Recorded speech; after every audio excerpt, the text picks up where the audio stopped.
जन्माद्यस्य यतोऽन्वयादितरतश्चार्थेष्वभिज्ञासुराट् तेने ब्रह्महृदायादिकवे मुह्यन्ति यत् सूर्यः तेजो वारिमृदां यथा विनिमयो यत्र त्रिसर्गो मृषा धाम्ना स्वेन सदा निरस्तकुहकं सत्यं परं धीमहि।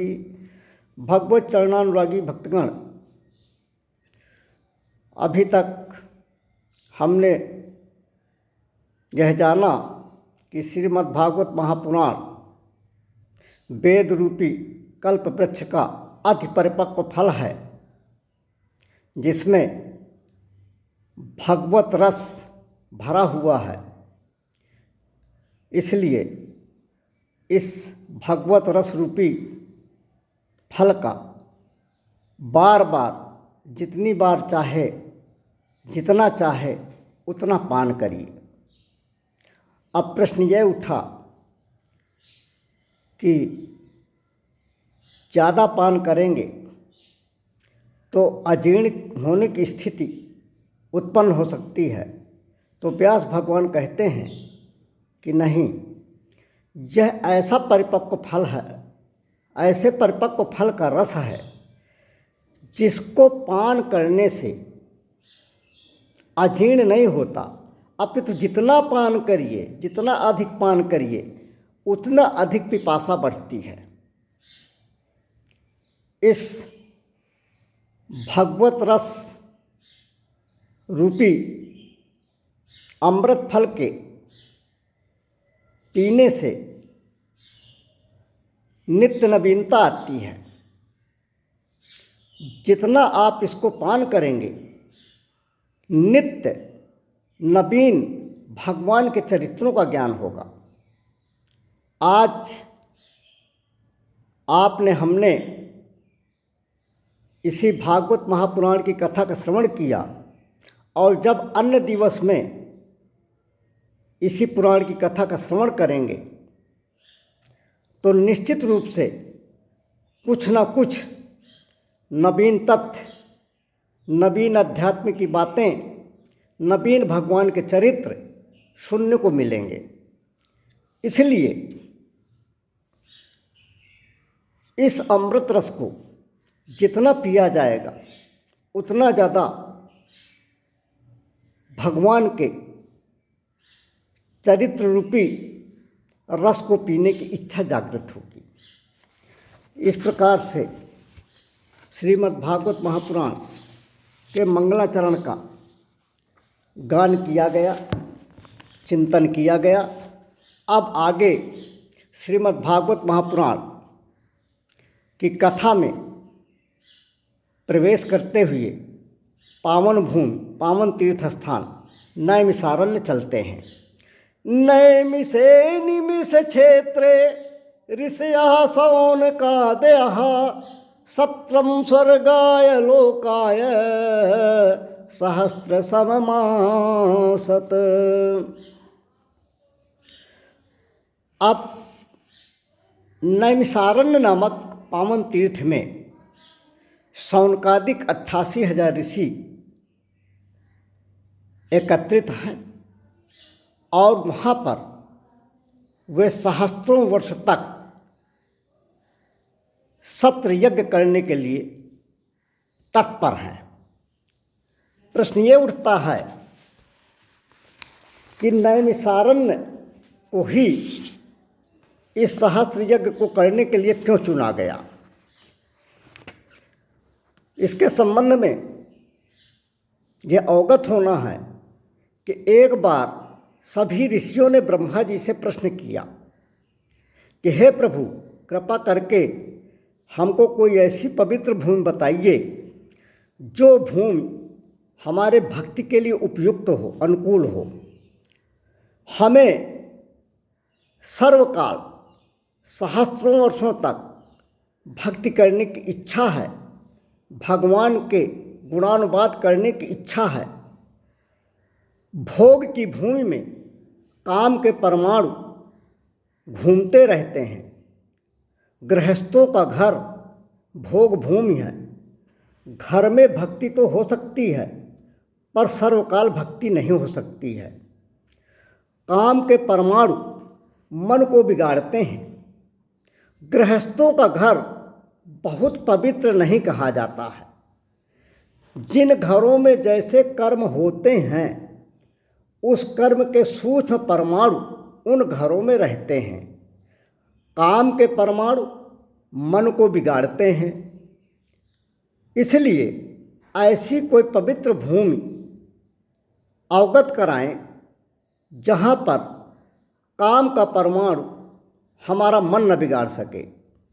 तब ब्रह्मा जी ने एक चक्र छोड़ा और सभी ऋषियों से कहा कि हे ऋषिगण, इस चक्र के पीछे पीछे आप लोग जाइए। जहाँ इस चक्र की गति स्थिर हो जाए, जहाँ यह चक्र शांत हो जाए, उसी स्थान पर आप अपनी भक्ति करिए, अपने सत्र यज्ञ का आयोजन करिए। नैमिषारण्य आने पर चक्र वहीं पर गिरा, चक्र वहीं पर शांत हुआ।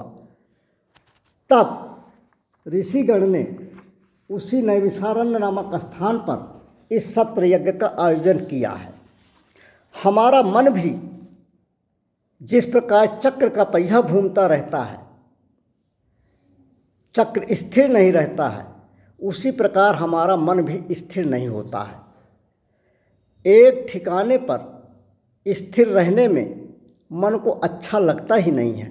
मन का स्वभाव ही ऐसा है। जब हमारे हृदय से, हमारे मन से विषय और विकार मिट जाते हैं, तभी यह मन रूपी चक्र स्थिर होता है। अब नैमिषारण्य में आने के बाद यह चक्र शांत हो गया है। इसी प्रकार जब आपका मन, हमारा मन प्रभु के चरणों में जाएगा, प्रभु के चरणों का चिंतन करेगा, तभी यह शांत होता है। नैमिषारण्य में गोमती गंगा है। नैमिषारण्य में चक्र पुष्करणी तीर्थ भी है। ऐसे स्थान पर, ऐसी पवित्र भूमि में, ऐसी पवित्र भूमि नैमिषारण्य में ऋषियों ने ब्रह्म सत्र किया है। सत्र यज्ञ किया है। यज्ञ और सत्र में अंतर है। यहाँ पर इस श्लोक में आया है कि सत्र यज्ञ का आयोजन किया है। तो सत्र यज्ञ में और यज्ञ में अंतर है। जहाँ मात्र एक यजमान होता है, उसका नाम यज्ञ है। जहाँ सभी यजमान हैं, वो सत्र है। जब कोई व्यक्ति एक निश्चित कामना लेकर या अपने परम धाम की कामना लेकर भगवत चरणों में स्थान प्राप्ति की कामना लेकर, अथवा वो किसी इच्छित फल की पूर्ति के लिए कामना लेकर यज्ञ का आयोजन करता है, तब उसको यज्ञ कहा जाता है। किंतु जहाँ कोई दक्षिणा न दी जाती हो और जहाँ सभी श्रोता ही हों, उसको सत्र यज्ञ कहा जाता है। सत्र में सभी यजमान होते हैं। यज्ञ में एक ही यजमान होता है। यज्ञ में एक ही यजमान को यज्ञ का 16 आने फल मिलता है। सत्र में सभी को समान फल मिलता है। जहाँ फल में विषमता हो उसको यज्ञ कहते हैं, जहाँ फल में समता हो उसको सत्र कहते हैं। सत्र यज्ञ में जो सभी श्रोता होते हैं, उन्हीं में से किसी एक को वक्ता बना दिया जाता है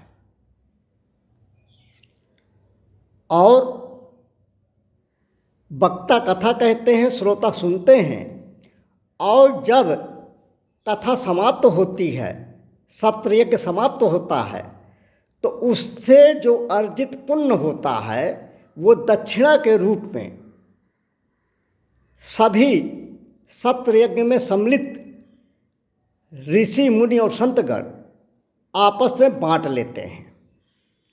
लेकिन यज्ञ में एक यजमान होता है जो दक्षिणा के रूप में व्यास को कुछ न कुछ अर्पित करता है। तो भागवत की कथा दोनों रूप में होती है, ज्ञान सत्र के रूप में होती है और यज्ञ सत्र के रूप में होती है। रामायण की कथा भी इसी भांति होती है। सत्र यज्ञ में जितने बैठते हैं वो सभी यजमान हैं, किंतु जहाँ साप्ताहिक यज्ञ आयोजन किया जाता है उसमें एक ही यजमान होता है, बाकी सब श्रोता होते हैं। कामना का फल यजमान को मिलता है, किंतु कथा सुनने का पुण्य सभी श्रोताओं को यज्ञ में मिलता है। इस प्रकार से जो इस श्लोक में सत्र शब्द प्रयोग हुआ है उसका तात्पर्य यही है कि सभी ऋषि मुनि वहाँ पर सत्र यज्ञ आयोजित कर रहे हैं। ऋषि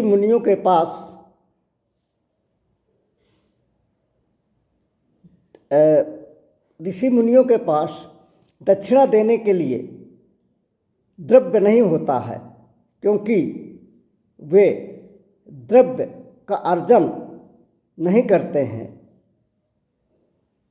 इसलिए वे आपस में सत्र यज्ञ करके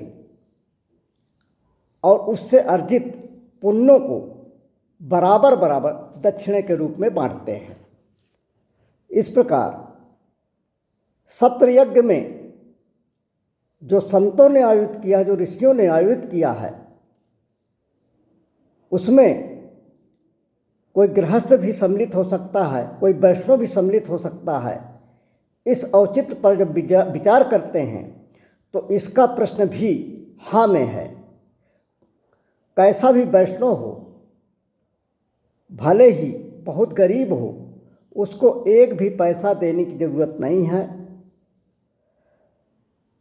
1000 जो देता है, 1000 का जो खर्च करता है, उसको जो फल मिलता है वही फल गरीब वैष्णव को भी अगर वो ज्ञान सत्र में सम्मिलित होता है तो मिलता है। यदि वो शांति से कथा सुनता है तो उसको उस शांति और श्रद्धा का फल उसी प्रकार से मिलता है जैसे सत्र यज्ञ में शामिल सभी ऋषियों और संतों को मिलता है। आप शेष कथा अगले चरण में चर्चा करेंगे। बोलिए वृंदावन बिहारी लाल की जय, लाडली राधा जू की जय, सीता रामचंद्र भगवान की जय, उमापति महादेव की जय। बोलिए सब संतों की जय, अपने अपने गुरु महाराज की जय, गंगा मैया की जय, जमुना मैया की जय, सभी नदियों की जय। धर्म की जय हो, अधर्म का नाश हो, प्राणियों में सद्भावना हो, विश्व का कल्याण हो। गौ माता की जय हो, भारत माता की जय हो। हर हर महादेव।